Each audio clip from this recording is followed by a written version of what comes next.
Hi, I'm Ali Ciotti, and for my sports career presentation, I conducted an over-the-phone interview with Brad Bilamachi, who is the assistant cheer coach at UNH. He's a Division I cheerleading coach from a highly respected and supported university. So what does he do? Cheerleading coaches in general, they condition their athletes, they create routines, and perform physical stunts under the direction and inspiration of cheerleading instructors. UNH is an NCAA league cheerleading. They're a part of National Cheerleading Association. And what NCAA is a combination of collegiate and all-star cheerleading. It is mostly individual tumbling as well as team jumps and pyramids and stunts connected in one routine.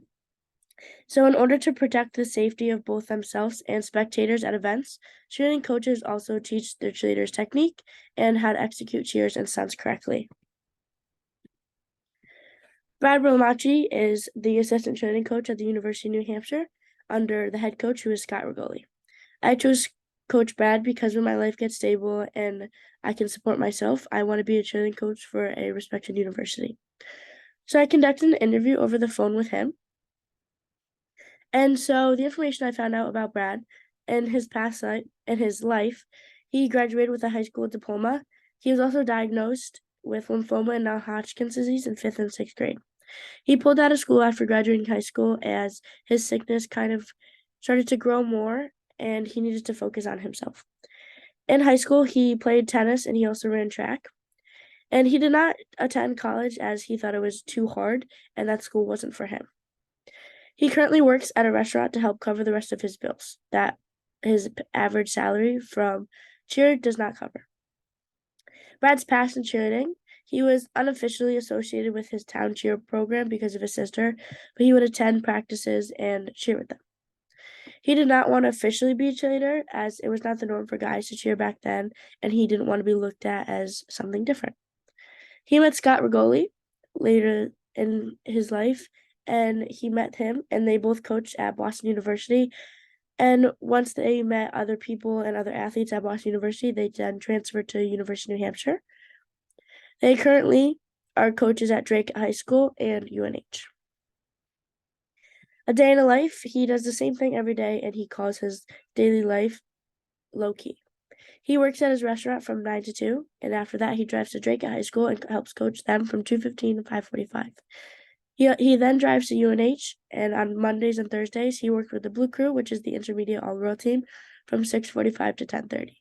And on Tuesday, Thursdays, and Fridays, from 8 to 11, he works with the advanced all-girl team, which is White Squad. So, average job requirement for cheer is, for being a cheer coach, is you need a high school diploma or some kind of degree. And you also need cheerleading experience and have to know people. He knew Scott, so it was easy for him to get a job with Scott at UNH. Average pay a year is around 50K to 80K, depending on what college they are at. I'm currently unsure of Brad's specific pay, as he preferred not to say. For Brad, he usually spends around 40 to 50 hours at cheer in 1 week, depending on the week. From Monday, Tuesday, Thursday, and Friday, he is at UNH for the all-girl teams. And Monday through Saturday, he's at Drake High School. And depending on their schedules, we both have to cheer for football and basketball. So it depends on which day he's there. Drake is currently in the competition season right now. So Brad steps up for Scott, our head coach, and he stays at Drake while Scott attends the UNH practices. In cheerleading, there is no considered off season. We go all year round. And right now, Drake High School, they start in July and they end their season in February. By season, I mean their competition season. And then for UNH, we start in June and ends in April. However, both of these teams, they practice all year round.